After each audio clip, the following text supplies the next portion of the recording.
TRS కూడా వివాదమే అంటూ ప్రవీణ్ ప్రకాష్ ఈ పేరు వివాదాల కేంద్రం. ఐఏఎస్ఐ నాటించి ఇప్పటివరకు ఆయన వివాదం లేకుండా పూర్తి చేసిన పోస్టింగ్ ఒకటి లేదు. వ్యవహారశైలి ఇప్పుడు ఆయన సర్వీసును ముంచింది. 7 ఏళ్ల సర్వీస్ ఉండగానే ఐఏఎస్ ఉద్యోగానికి వాలంటరీ రిటైర్మెంట్ కోరుతూ ఆయన దరఖాస్తు చేసుకున్నారు. అయితే ఈ విషయంలోని వివాదానికే తెరదీశారు.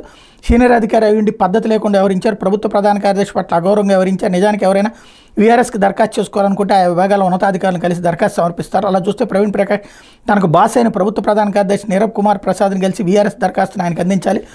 ఎందుకు వీఆర్ఎస్కి దరఖాస్తు చేసుకున్నది వివరించాలి. కానీ ఈ పద్ధతిని ప్రవీణ్ ప్రకాష్ తొంగలో తొక్కారు. ప్రభుత్వ ప్రధాన కార్యదర్శికి ఫోన్లో మెసేజ్ పెట్టి వీఆర్ఎస్ దరఖాస్తును తపాలా పెట్టిలో వేసి వెళ్ళిపోయారు. అది కూడా కేవలం తెల్ల కాగితంపై రాసి ఇవ్వడం గమనార్హం. దీన్నే దరఖాస్తుగా భావించాలని కోరారు. అది చూసే వాక్కైన జీఏడీ అధికారులు నిబంధనల ప్రకారం సరైన ఫార్మేట్లో పంపాలని సదరు కాగితాన్ని తిప్పికొట్టారు. దీంతో దిగివచ్చిన ప్రవీణ్ ప్రకాష్ తగిన ఫార్మేట్లో వీఆర్ఎస్కి దరఖాస్తు చేసుకున్నారు. కానీ సంతకం చేయాల్సిన చోట డిజిటల్ సిగ్నేచర్ను కాపీ పేస్ట్ చేసి సరిపుచ్చారు. అది చెల్లుబాటు అవుతుంది అనేది ప్రశ్నార్థకం అవుతుంది.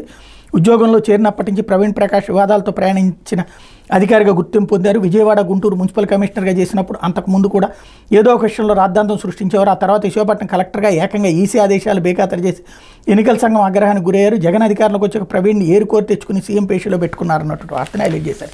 ఒక నిజాయితీ కలిగినటువంటి అధికారికి ఎదురవుతున్నటువంటి ఒక పరాభవం. అలాంటి వాళ్ళు అనవసరమేమో పాపం. ఎందుకు అంటే ఆయనే లేకపోతే బెజవాడలో రోడ్ల విస్తరణ ఉండేది కాదు, గుంటూరులో రోడ్ల విస్తరణ ఉండేది కాదు. వైజాగ్ డెవలప్మెంట్కి సంబంధించి ఏదైతే ఆ బీచ్ అవన్నీ ఆ రోడ్డు డెవలప్మెంట్ అవన్నీ అయ్యేది కాదు. నిబంధనలన్నిటినీ ప్రభుత్వం చెప్పినట్టు లేదా అభివృద్ధికి అనుగుణంగా అనుసరించి చేయడం అన్నటువంటిది ప్రవీణ్ ప్రకాష్ దోషమయ్యింది, లోపమయ్యింది, అదే దుర్మార్గం అయింది. ఆనాడు ఆయన హీరో, ఇవాళ ఆయన్ని జీరో చేస్తున్నటువంటి వ్యవస్థ ఇది. మీడియా చేస్తున్న మంచో చెడో ఈ సమాజానికి ఎవరికి అర్థం కానటువంటి పరిస్థితి. లేకపోతే